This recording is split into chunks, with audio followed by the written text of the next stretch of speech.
Hi coaches, Derek here. In this edition of The Breakdown, I'm going to discuss why it's important to define success and to get grounded in your purpose. Now, one of my biggest pet hates is this notion of the grind, or the idea that to be a success in sport, you have to toil through hours and hours and hours of dull, mindless practice.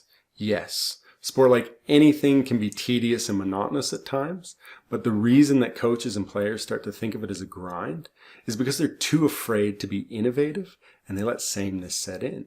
If you're doing the same thing day after day rather than looking for alternatives, then of course this factory-like approach to practice is going to start to sink in. But at the end of the day, it's sport. It's one of the funnest things in the world. It shouldn't be a grind. So if we started to invest more heavily into practice development and understanding the why and how of practice, your purpose, then it can be a lot more engaging and a lot less of a grind.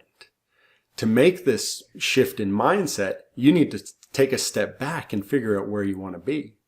If you don't know what successful development looks like, then it's really easy to get caught up in the day-to-day.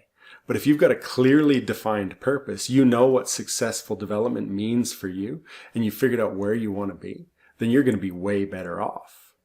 When I work with coaches, I say make it a headline.